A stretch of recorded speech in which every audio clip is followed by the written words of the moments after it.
Hello friends, Siragadikka ஆசை என்ற எபிசோடில் என்ன நடக்கலாம் அப்படிங்கிறத பற்றி பார்க்கலாம். இன்றைக்கான எபிசோட்டும் ரொம்ப இன்ட்ரெஸ்டிங்கான எமோஷனல் எபிசோட் அப்படின்னே சொல்லலாம். முத்து அப்பாவோட பணத்தில் தான் மனோஜ் கடை திறந்துருக்காங்க. அதனால் அந்த கடைக்கு அப்பா தான் ஓனராக இருக்கணும் அப்படிங்கிற மாதிரி சொல்லி பேச ஆரம்பிக்கிறாங்க.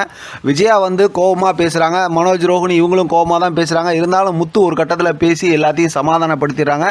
ரவி சுருதிக்கிட்டையும் சம்மதம் வாங்கிடுறாங்க. மீனா சந்தோஷப்பட்டு கை தட்டுறாங்க. அண்ணாமலை இதெல்லாம் வேணாம்ப்பா அப்படிங்கிற மாதிரி தான் சொல்கிறாங்க. இருந்தாலும் முத்து வந்து அதெல்லாம் முடியாதுப்பா, அப்போ தான் எல்லாம் சரியாக இருக்கும் அப்படிங்கிற மாதிரி பேசி முடிச்சிடுறாங்க. இப்போ விஜயா ரொம்ப கோவமாக போயிடுறாங்க.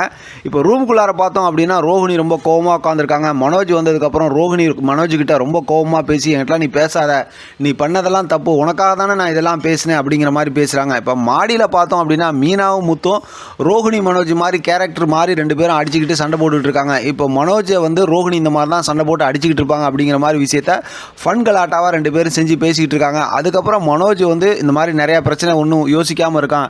எல்லா வேலையும் செஞ்சது வந்து ரோஹிணி தான். ரோஹிணிக்கு பின்னாடி இன்னும் நிறையா உண்மை இருக்குது, ஒன்றா எல்லாம் இனிமேல் வெளியில் வரும் பாருன்னு சொல்லி முத்து மீனா கிட்ட சொல்லிட்டு இருக்காரு.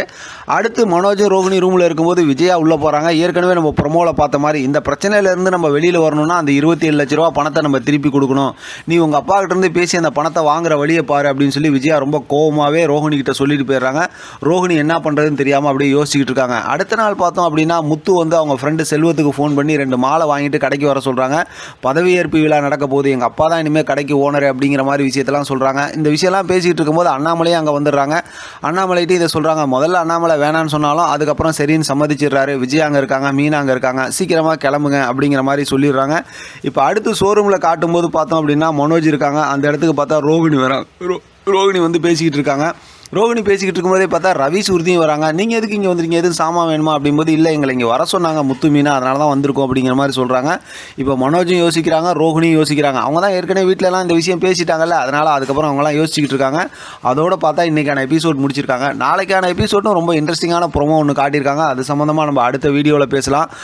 மொத்தத்தில் பார்த்தோம் அப்படின்னா இப்போ ரோஹிணி அதாவது மனோஜோட ஷோரூமுக்கு அண்ணாமலை வந்து அதாவது முத்துவோட அப்பா வந்து முதலாளியாக போகிறாங்க. பார்க்கலாம் அடுத்து என்னெல்லாம் எப்படிலாம் இன்ட்ரெஸ்டிங்காக ஸ்டோரியை கொண்டு போகிறாங்கன்னு. இதை பற்றின உங்களோட கருத்து கமெண்ட் பாக்ஸில் தெரியப்படுத்துங்க. தொடர்ந்து ஆதரவு கொடுங்க. தேங்க்யூ ஃபார் வாட்சிங்.